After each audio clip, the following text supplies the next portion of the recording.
Okay, hey, thank you everybody for joining us. Thank you for being with us for Lisa Su's opening keynote. I'm John Taylor, Chief Marketing Officer with AMD. Wonderful to see such a packed room. We've got about 30 minutes for questions of Dr. Su. And with that, obviously, we're primarily focused on questions and follow-up to Lisa's keynote and all of the news and roadmaps that she shared today. So with that, I'll go ahead and, Lisa, if you're ready, I'll go ahead and take the first question. Absolutely. Yes, right here.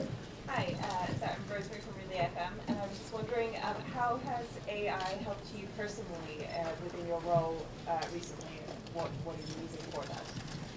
Actually, it's a great question. So first of all, let me just say thank you for all of you attending our keynote this morning. It was a great time to talk about all of our technologies. I think AI is touching all of our lives, myself personally as well. I think I am an avid user of, GPT and Copilot and all of these things.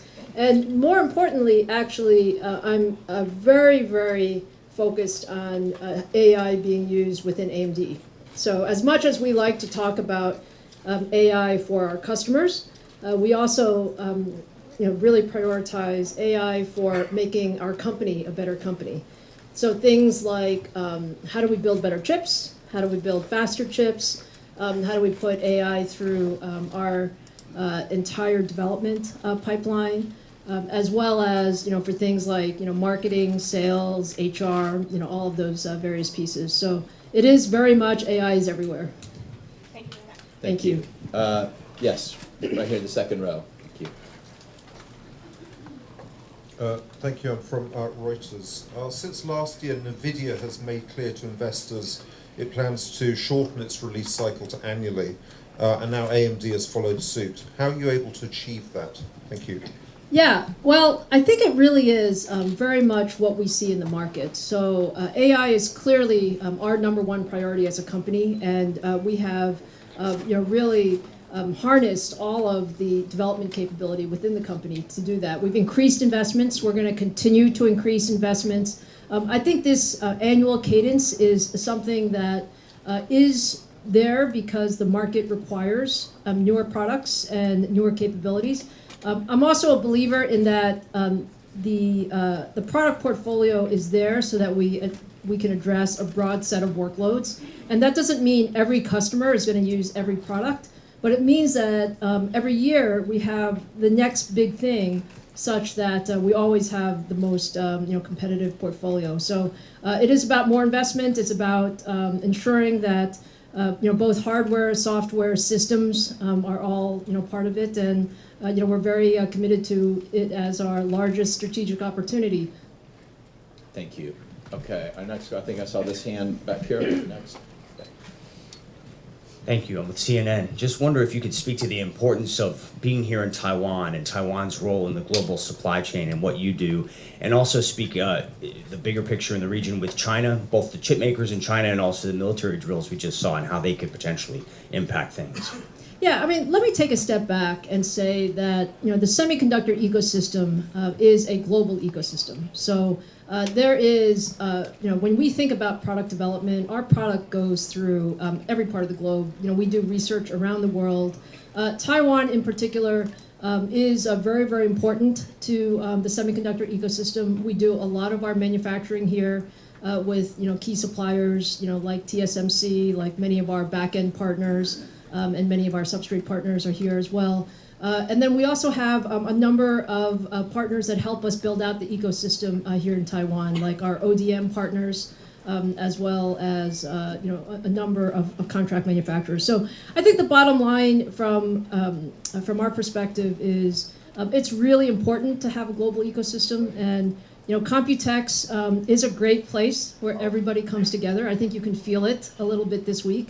I think it is a special week, and the way I think about the overall global ecosystem, as I said, we are very much a believer in a global semiconductor supply chain, as well as customer chain, as well as partner chain, and that's the way we operate. Thank you. Hi, Mark. Oh, sorry. Hi, Mark Hockman, PC World. So Strix obviously has a sharp jump in TOPS, but as you pointed out, TOPS costs money. Can you give me a sense for how do you see NPU TOPS scaling relative to CPU, GPU going forward? Yeah, it's a great question, and that's why I was sort of kidding with Pavan on stage. Nothing is for free. When you look at, especially in these products that are both from a overall power a standpoint as well as just overall cost standpoint. But I think what we're seeing is AI will truly be everywhere. So our expectation is that the current Copilot Plus PCs and Strix at 50 plus TOPS will start more at the higher end of the stack. But we would expect that you will see AI throughout our entire stack as we go forward. And you're going to see at the top end that we're going to continue to scale the TOPS because we are big believers in the more local TOPS you have, the more capable your AI PCs are going to be. We believe people are going to value that, and so it's worth it to put it on chip locally. And if you think about it, it helps offload some of the cloud usage. Thank you. Let me come over here. Yes, right here. Yeah. It's on. Last week you said AMD are going to use the 3 nano process technology with gate-all-around architecture related AI chips. Because Samsung is the only player that use GAA in 3 nano process. Does it mean that AMD are going to choose the Samsung foundry for the new chips?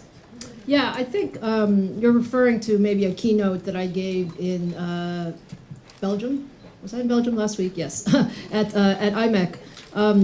So what we were talking about is AMD is always going to use the most advanced technology, and we're certainly going to use 3 nanometer. We're certainly going to use 2 nanometer and beyond.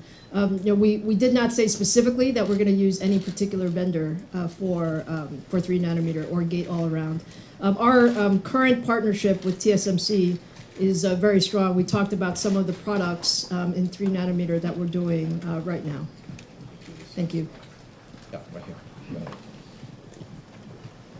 Hi, Christopher Jakobi from CRN Poland. I have a question about sustainability because all we know that AI means more consumption power. And my question is to you as a chip vendor.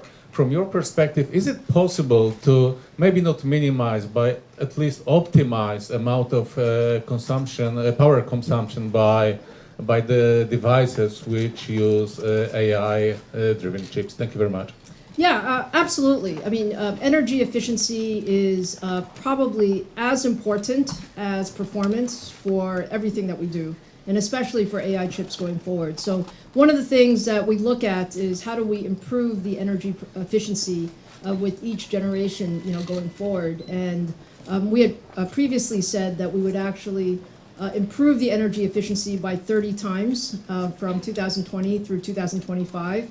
We're now on track to exceed that energy efficiency target, and we expect to get to 100x improvement in energy efficiency over the next 4 or 5 years. So the answer to your question is yes, it's possible to be very focused on energy efficiency, and we must all do that because power will be one of the largest limiters of computing going forward if we don't focus on that. Thank you. Actually, I think I saw your hand first, please. Yep, right here, second row. Second row, thank you. Hello, Adrian Rankin for Friends. There was the CPU, there was the GPU. Now we talk about the NPU. How do you see the scalability of the NPU, one, and what is going to be the next kind of chip? Do you think about neuromorphic or another kind of chip? Well, I think what we try to say is that you need to have the right engine for each workload. So when you had, CPU is very good for sort of more traditional workloads. GPU has been great for graphics processing and gaming.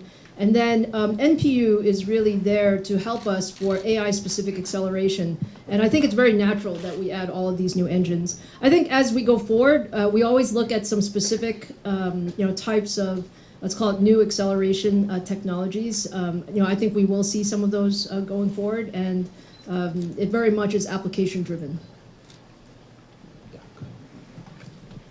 Second row, thank you. Hi.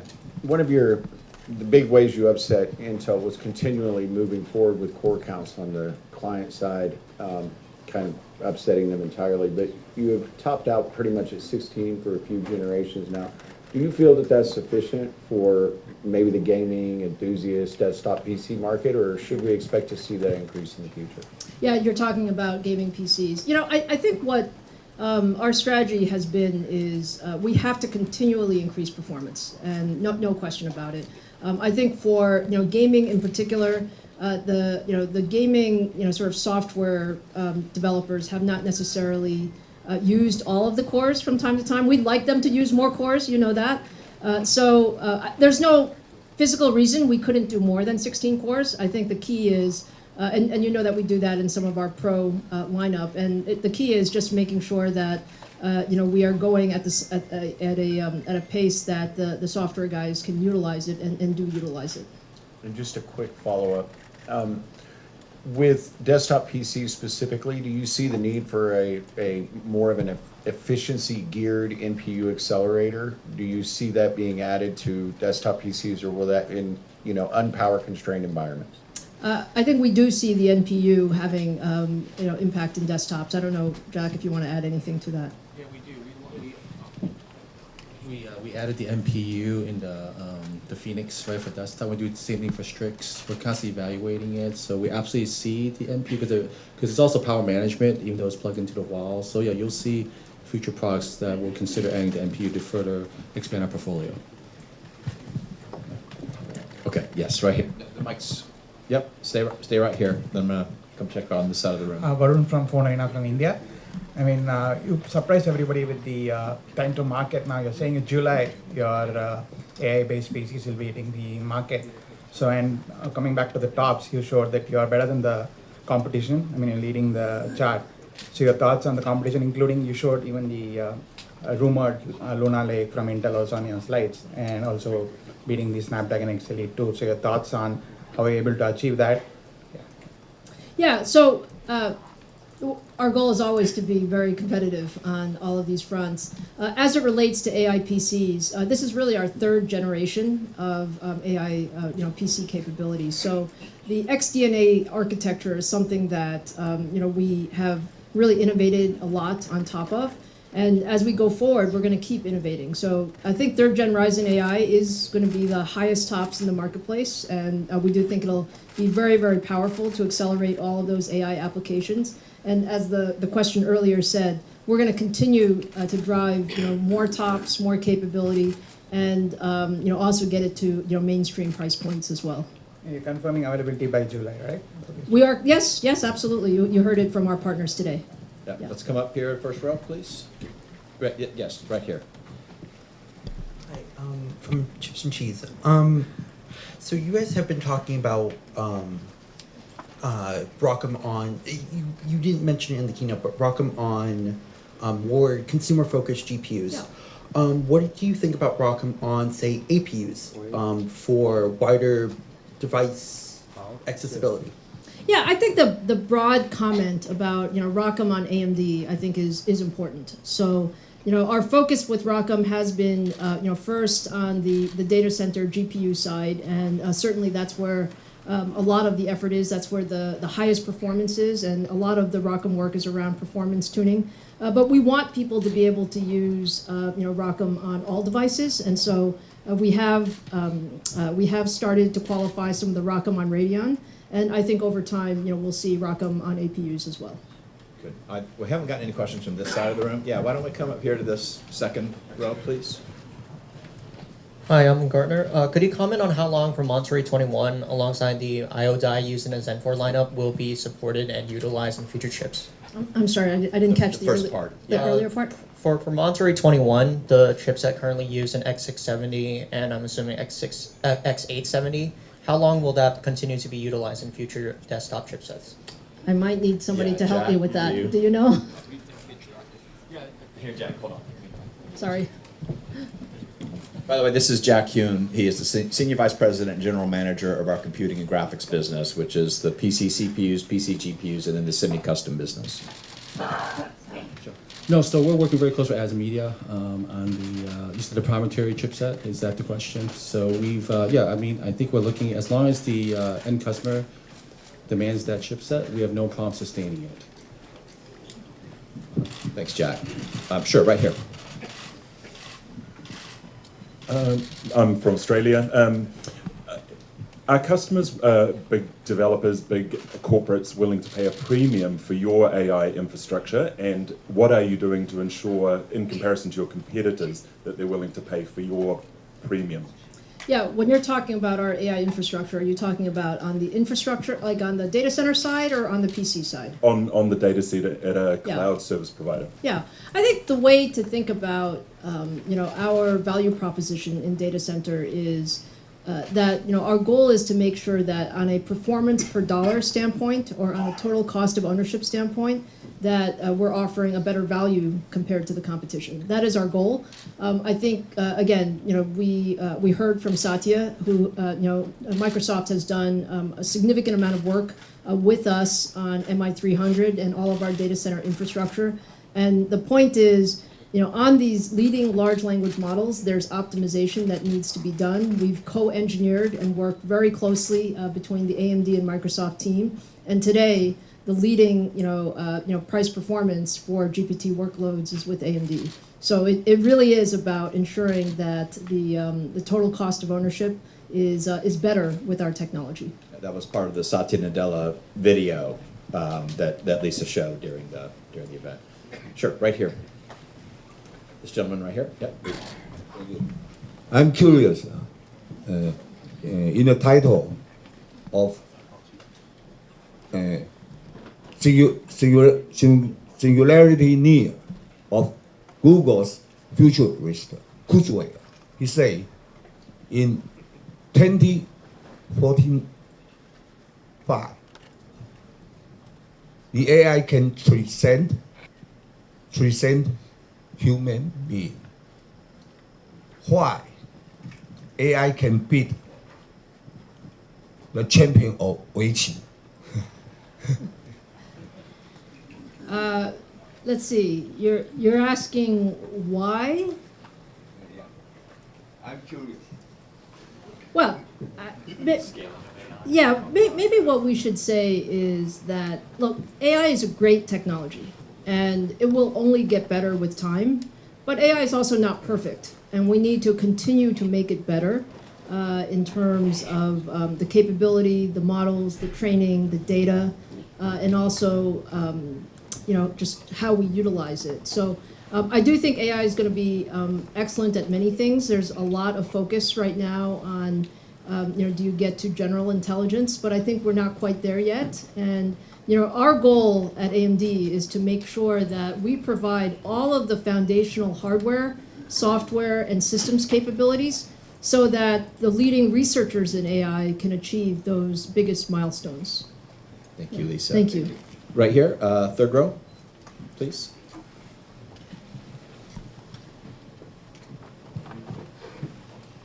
Hello, my name is Terrence. I go by The Poets across social media. And a lot of my viewers really love kind of upgrading their PCs when it makes sense. So I understand with AI having integrated into CPUs and GPUs, obviously from an engineering standpoint, makes a lot of sense. But a lot of times my viewers just want to slot in a card to upgrade their PCs, like a sound card or a network card. Do you see that capability for AI, just to slot in a new AI PCIe card? Yeah, you're talking about in desktop form factor, Desktop, notebook form yes. factor. Yeah, look, I do think PCIe cards will have a good amount of capability for AI going forward, and that will be one way people upgrade. Maybe if I take a step back for your viewers as we think about it, we should think about AI is going to be everywhere, like everywhere. So in our notebooks, in our desktops, in our enterprise environments, in our cloud environments, and you just need the right kind of AI for each of these form factors. What we're trying to do is to make sure that we have the right engines for each one. So AI PCs, when we talk about notebook PCs, you need a different type of AI engine so that you can still get good battery life, good performance in a small form factor. I think in desktops you have more options. Jack mentioned that we will have AI engines in desktops as well, but absolutely there will be PCIe form factors that you can put into desktops over time. The important thing is we want to make sure that the entire ISV ecosystem is there as well, and there's work that needs to be done to optimize for all of these different workloads. Thank you. Yeah, thank you. Oh, I think I saw your hand first. 1, 2, 3, fourth row. Yep. Hi, Dave from PC Gamer. So obviously going to ask a gaming question. We talked about AI in data center and everything. So where do you see AI's role in PC gaming? Is that just going to be on the development side, or are gamers going to see it themselves as well? Yeah, absolutely. As I said earlier, I think you're going to see AI everywhere. And AI for gaming, certainly in developers, you'll see that. But I also think that as we go forward, game developers will want to use more AI. Not everything has to be rendered. There's some things that you can do with partial AI, and you're going to see more of that going forward in future development systems. Okay, we're going to the back of the room over here. We haven't heard from the back of the house. He has his hand raised, backpack on. Yep. So we heard about the performance figures of the Ryzen 370, the amazing performance figures, but we didn't hear about the power consumption. Something you can share about it? Yeah. So again, we think that the overall sort of Ryzen 9, the Ryzen HX 370 is going to be excellent in terms of power consumption. Think about all-day battery life, and these are the types of expectations that people have for notebooks. You have a specific figures, something? I know it varies between models, but it will vary between models, and you'll see more at launch. Yeah, as we get a little closer Yes. to the July launch, we're going to be doing more technical briefings Yes. for the press. Systems will be available, that type of thing. I'm sure you will you. want to test some. Yes. Thank you very much. Yes. I saw you. Yes, she's in the back row. 1, 2, 3, 4. Yep. Yep. Would you please share more details of the AI research center that AMD is investing in Taiwan? It seems like Tainan and the Kaohsiung government are working on this and hope you can choose their place as the location. Would you please comment on it? Yeah, so maybe say overall, Taiwan is a very important area for us to do research and development. We already have over 1,000 people here doing significant amount of development for all of our product portfolio, including our PCs, our data center, as well as our supply chain. We are always looking at how do we partner in R&D in the region, and so we're continuing to look at what we do in Taiwan. I probably don't have any exact information on the R&D centers at this moment, but we're looking at all options. Thank you, Lisa. Yeah, why don't we come right here, and then I'll come back there. So front row here, and then third row, same section. Yeah, AMD is the only company that provide so many different kind of compute unit that could satisfy the differentiation need on the market. And AMD is a company that love open standard and open source. It's an important thing. That what's your opinion about the democratized AI and the importance of open AI? Yeah, I completely agree with your comments and characterization. I think that there's a couple of key points about our philosophy. First is you need the best engines. So there's not only one engine. So it's CPUs, it's GPUs, it's NPUs. Sometimes it's ASICs, sometimes it's FPGAs. And we have the capability to do all of these engines at AMD. We work very closely with our partners to really think about their use cases and what do they need in the right compute engines, and we work to put that together. To your point about open, we also feel very strongly about an open ecosystem. I think our view is that there's no one company who can do everything. Like there's so many different workloads, there's so many different use cases. Whether you're talking about PCs, or you're talking about edge, or you're talking about cloud, all of these things require different things. And an open ecosystem allows everybody to contribute so that you can get the best solution overall. Thank you, Lisa. Yep, we're coming right here. No, yeah, he's right. Yes, thank you. Martin Colling, Handelsblatt from Germany. You mentioned AI PCs play a very prominent role this year on the Computex. AI programs will run basically on the device. What does it mean for the computer industry altogether, for the development, market development, and what does it mean also for the share in your own business between end users and data centers? Yeah, so I think the way I would say is, again, our belief is that AI is going to be in every product in our portfolio. So it is really critical whether you're talking about data center or you're talking about edge or you're talking about client. I think that's unique about our business in the sense that all aspects of the business require AI. Back to your point about what does it mean from a market standpoint.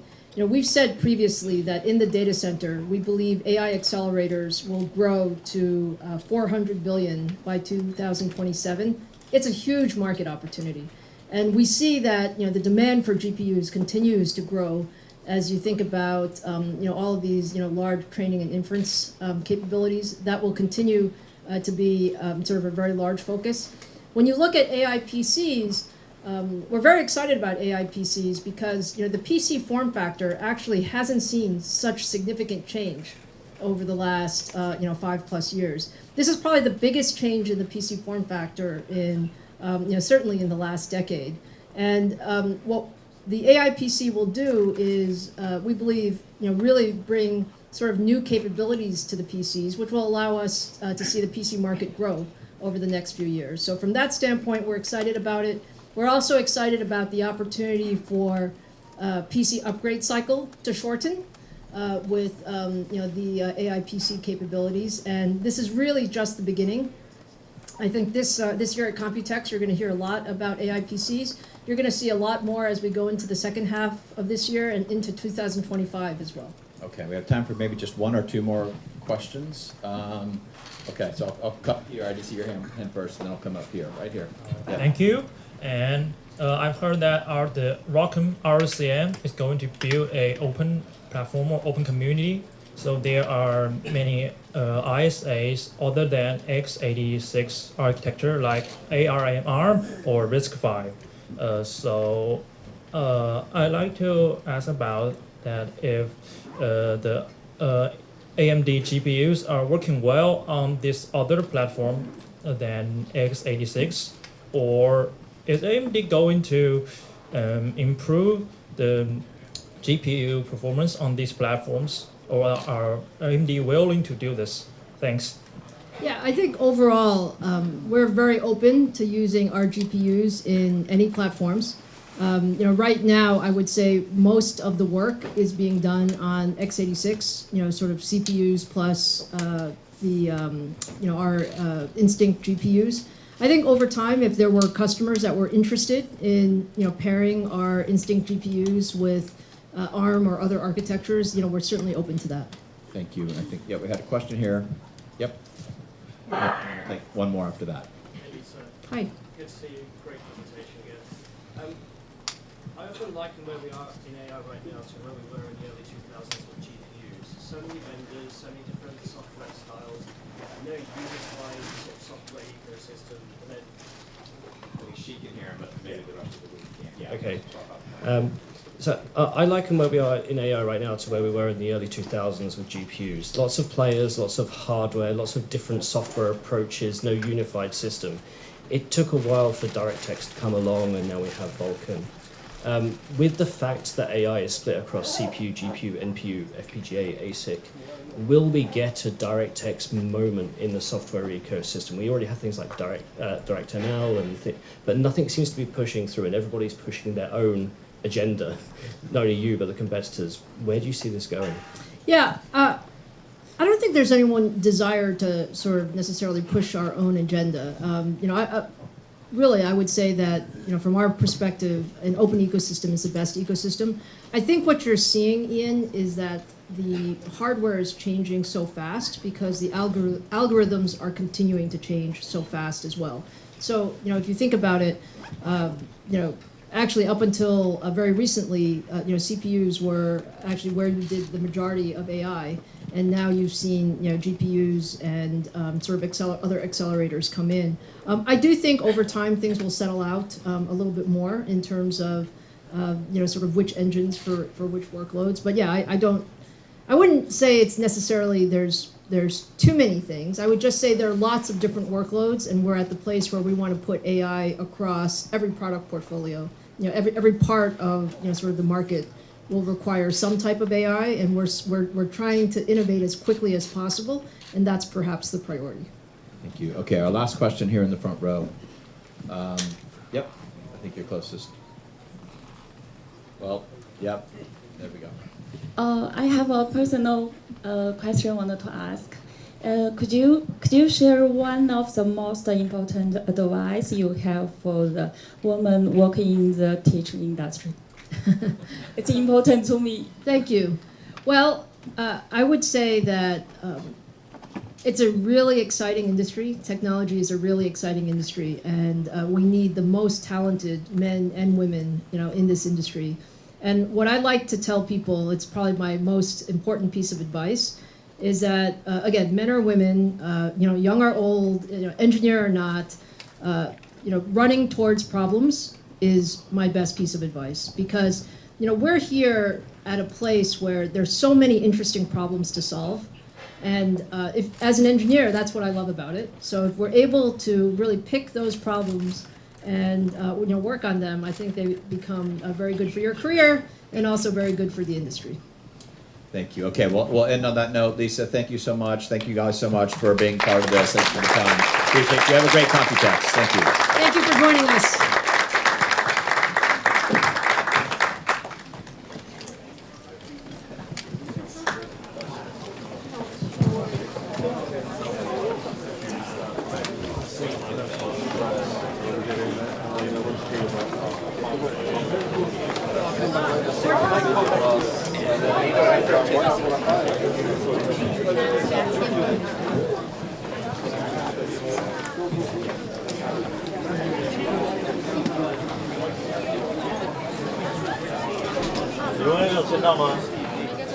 I love that guy's question. The older guy, yeah. He's not running around with it, just why?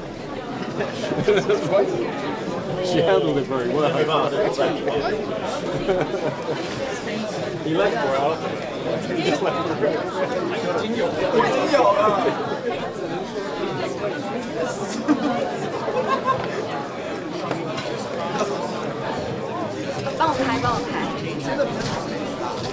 因为你是帮他给他签啊，我给他签啊。来，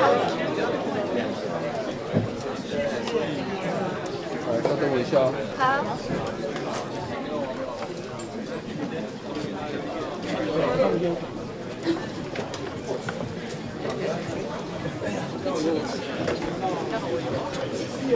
看我 MP 的。谢谢。Test, test. Yeah, that's all. Let's step off of the riser, please. Yeah. Could we just step off the riser? Thank you. Can everybody step off the riser, please, just so we don't, yeah.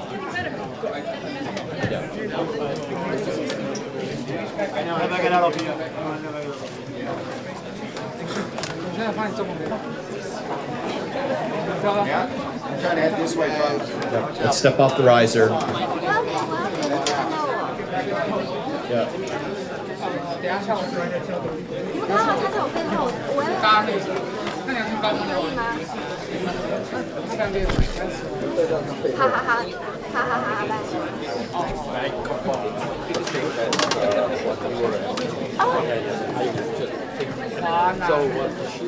华南银行。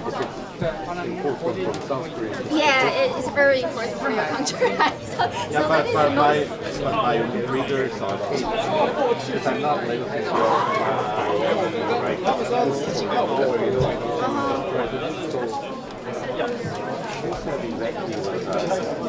打给你了吗？打给有，家里要打给你。哦，she didn't confirm. He didn't confirm that. He said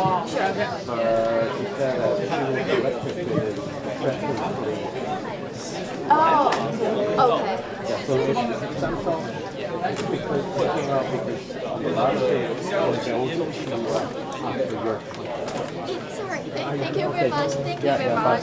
Thank you. 3分半哦。3分半哦，3分半。可以，可不可以快一点？对，最好。不是那个风太大，太冷。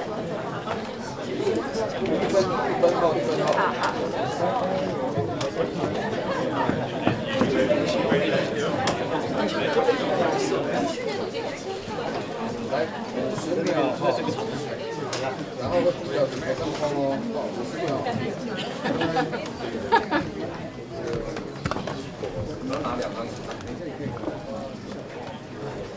算了，我先把它拿走。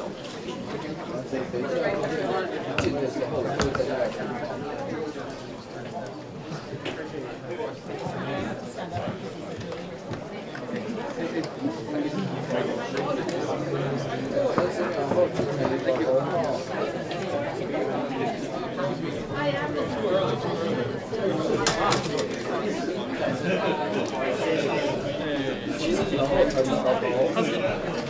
对，但是说是我的话，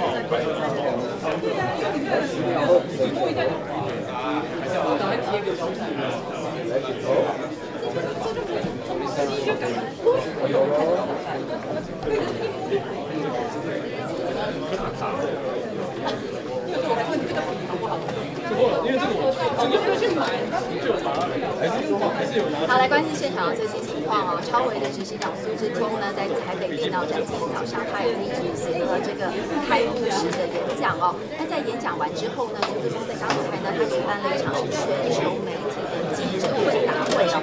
那当中呢，其实有很多跟台湾有关的问题。首先我们要来带大家看到的就是说呢，就是苏志峰在之前在比利时的一场论坛上面，他其实曾经提过呢，有可能在3奈米的这个制程上面必须要采取 GAA 技术。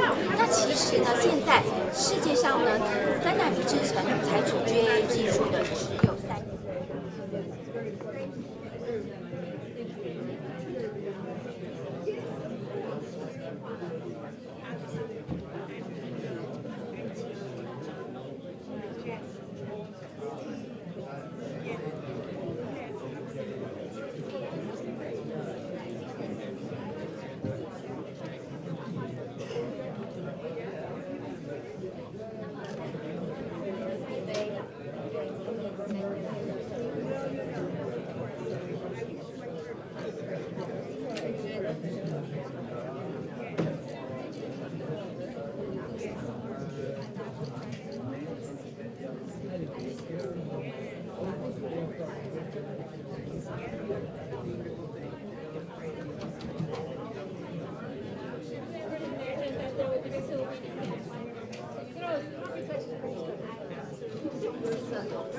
现在台南市政府还有高雄市政府其实都非常努力的，希望能够争取到超微可以到他们的。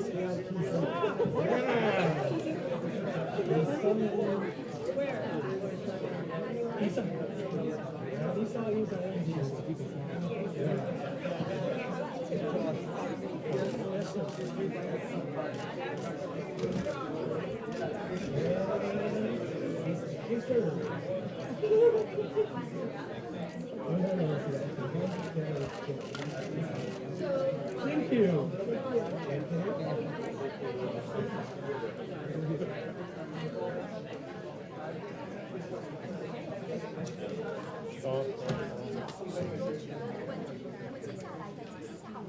TVBS 执行长安某，他也会到现场。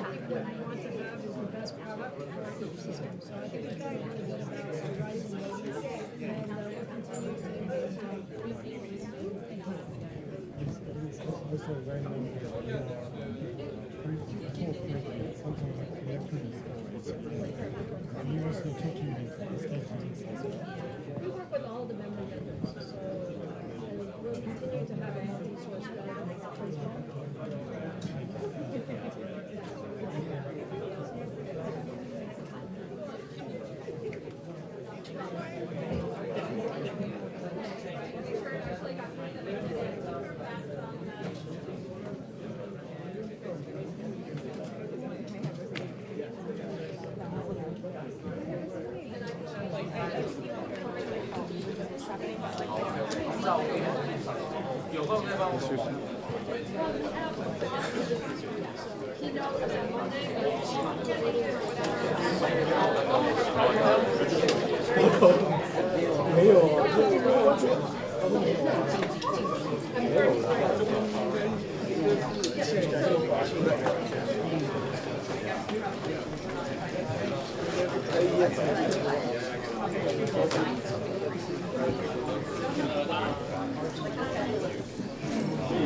然后他就是讲说，就是台湾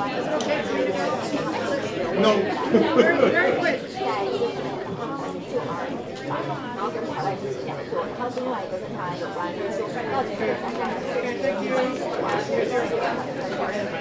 他们都他就是说，就是他们是或许他们是他就这样讲，这两个是我。